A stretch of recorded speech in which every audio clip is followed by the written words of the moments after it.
In today's video, we're talking about the Scottsdale City Court. In particular, we're talking about one court, courtroom number 3. Courtroom number 3 is run by Judge Jejna. Judge Jejna is somebody who's been a judge for a very long time. He's been in courtroom 3 for a number of years, became a judge in 2001 for the city of Scottsdale. And so if you or somebody you know or love has been charged with a crime out of Scottsdale, you're going to be assigned to one court.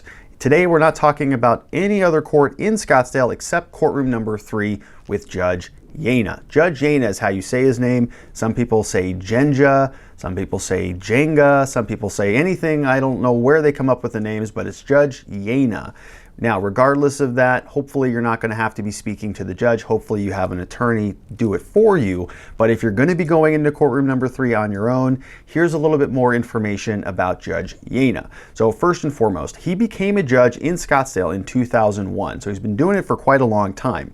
He was a practicing criminal defense attorney for something around 20 years in Arizona and other states. He went to law school at the Seattle University School of Law, admitted to practice in 1981, admitted to the State Bar of Arizona also in 1981. He's somebody who's licensed in Arizona, of course, but also in New York. New York is, from my understanding, one of the harder bar exams to pass, and Judge Jejna is licensed there, which is impressive. He is somebody, in my opinion, who is one of the most fair and impartial judges in Scottsdale, and quite frankly throughout Arizona. We really like appearing in courtroom number 3 with Judge Jejna. I think he's a very easygoing, affable guy. I like the way that he communicates with defense attorneys and with pro pers. Pro per is a phrase that we use to identify people who are representing themselves, so people without a lawyer.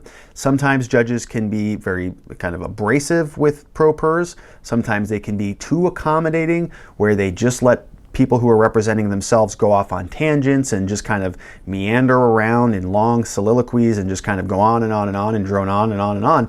Judge Jejna doesn't do that. I think he finds a nice balance between running an efficient courtroom and keeping the pro pers on track, but also being accommodating and communicating with them, because many people who are not represented by an attorney, they don't know how the system works. And so this Judge Jejna, will actually help them through the process. So as I said, I think is a very fair, very reasonable judge, very impartial.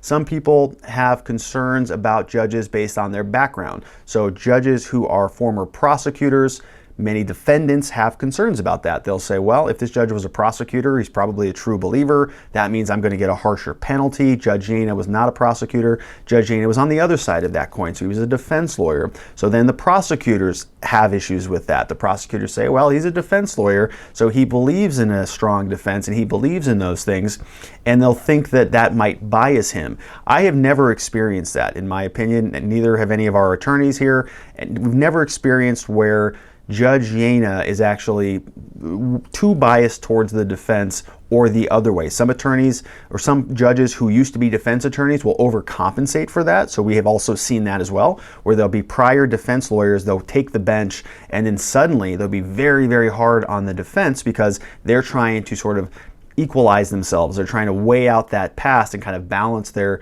judicial philosophy a little bit, which tends to lean towards the prosecutors. So I really haven't seen any of that one way or the other with Judge Jejna. I think he's been very straight, kind of right down the line, right in the middle. Some of his policies, I think, also are very well delineated, meaning we know how he's going to rule on certain things, which helps us as defense attorneys to plan our cases, because we can know that if we're going to do one thing, we can go into his courtroom and expect a certain outcome. That gives us the ability to better advise our clients, and we can go and tell our clients, look, we're in courtroom 3, we know Judge Jejna, we've been in front of him many hundreds of times, we know how he's going to rule on that case. Gives us some guidance, gives us some assurance that we can pass on to our clients, who will feel more comfortable about their case and about what's going to happen in his courtroom. He's very methodical, he's very kind of, I would say, slow in how he approaches things. He wants to be very clear, answer any questions, and make sure that everybody in the courtroom is aware of what's going on. I think he holds the defense to the same standards as the prosecutors. So if you're out of the city of Scottsdale and you're in courtroom 3, not a bad court to be in. Another interesting thing about Judge Jejna, he's part of the Ukrainian American Bar Association, which prior to meeting Judge Jejna, I had no idea was a thing, but he's been doing that since 1985. They focus on a lot of human rights issues. They have events. He served on the board of governors as members, and he's a chairman. Past positions include VP and president. So he's actually very active in a lot of things as they relate to the criminal justice system, which is interesting. It's good to see that from a judge, in my opinion. I think the judges who are involved in the justice system are a very key stakeholder in what's going on. Of course, they are the judges. They see a lot of where the problems are. They see a lot of the issues that are arising.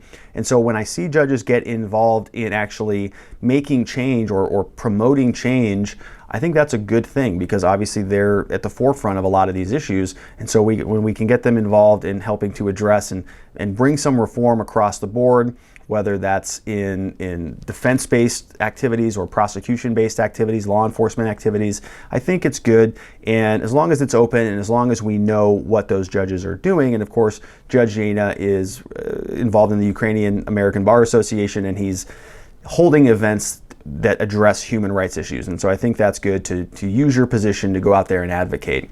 So as I said, in Scottsdale, there's really 4 main courts that handle criminal cases. Judge Jejna's in Courtroom 3.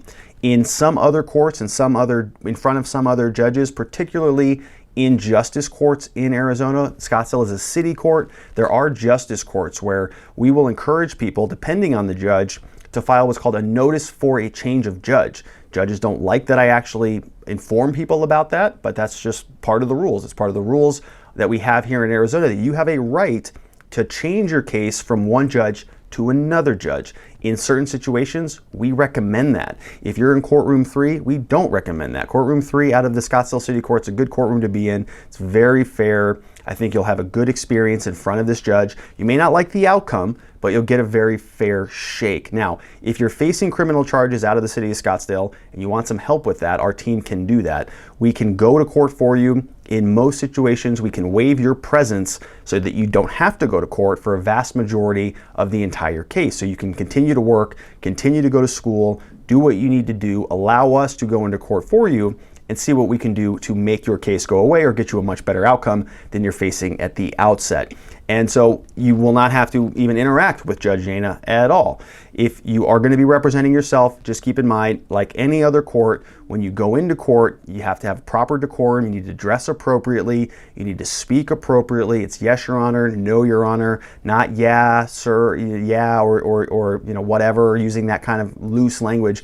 You want to be a little bit more on your A game, be a little bit more prepared, and come ready to talk about what's only appropriate for that particular court setting. There are a lot of people who want to tell everything about their case at the inappropriate time. Judge Jejna and all of the other judges out of Scottsdale will keep you on track and do so that you're getting the most attention as it relates to that particular court date. But stuff that is not relevant is not going to be addressed. So if you or somebody you know or love need help with a case out of the Scottsdale City Court, give our office a call. We offer free case evaluations. We'll have you come in, we'll sit down, we'll talk about your case, we'll talk about Courtroom 3, Judge Jejna, and the prosecutors who are assigned to that court, and make sure you understand how it's all going to work and how we can help you get through this with the minimal amount of impact on your life. So as I said, it's a free case evaluation. You literally have nothing to lose. So give us a call. We look forward to speaking with you soon, and thanks for watching.